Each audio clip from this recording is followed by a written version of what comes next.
What's up, y'all? Look, it's already been said. We all know about this TikTok ban.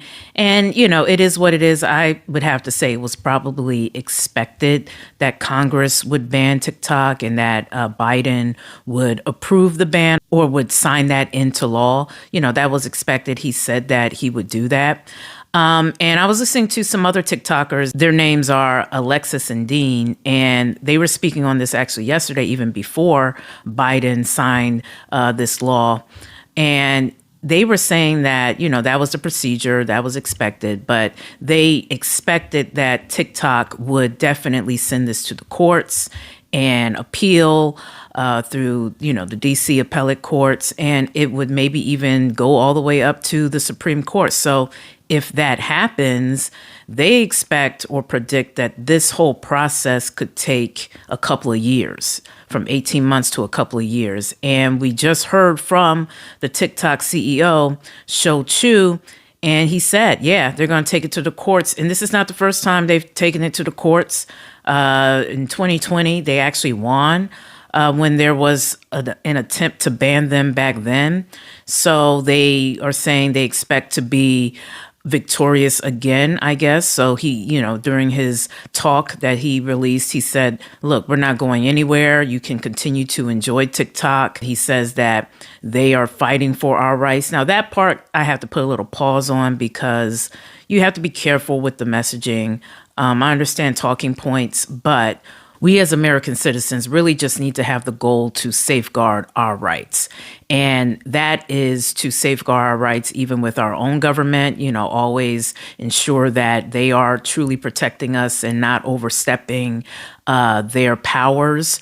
But also, even with foreign entities, we have to ensure that they truly do have our best interests in mind. They may say certain talking points or say certain buzzwords, but we have to ensure that those things are actually true. But he did say during his talk that TikTok does put up certain protections for us to protect our privacy and our information. So, these are the things that he is saying. Now, he is from Singapore, and Singapore is a totalitarian type of government, which is pretty much similar to a dictatorship.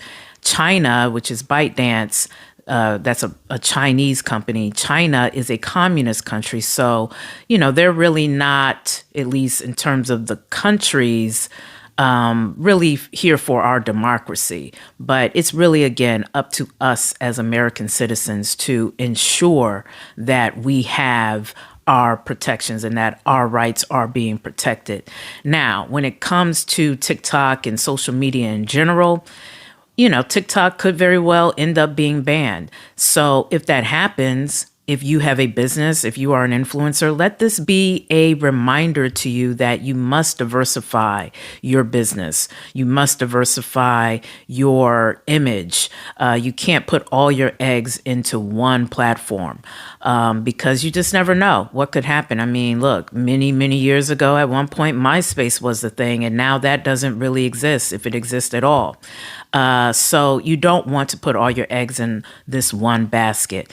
And I'll even say, don't forget about offline. Continue to connect with your audience offline. That is something that cannot be as regulated, if you will. That is something that they can't take away, that one-on-one contact that you have with other human beings. So try to also continue to build your business offline.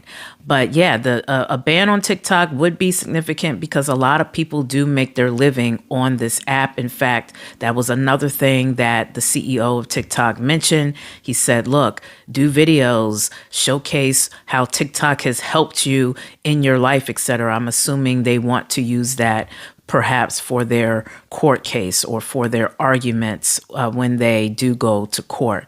But that's where we are now. TikTok is still up, even though there is a call for its ban.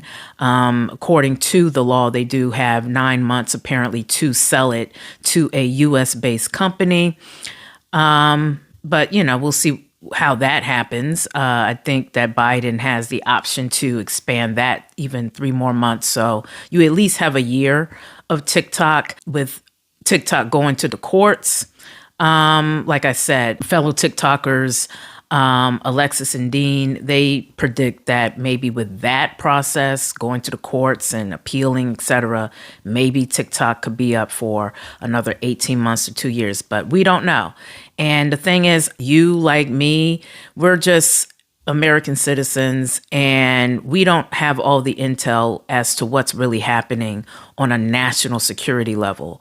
A lot of top government officials seem to really think there's something going on with this app, but we shall see. But ultimately, and at the end of the day, like I said, we as American citizens, it is really up to us to always protect our rights, our right of freedom of speech, and our right of even privacy. And just as they say, stay woke. But that's my show for today. I'm Stacey Brewer, and this is H Blue's Word. Peace.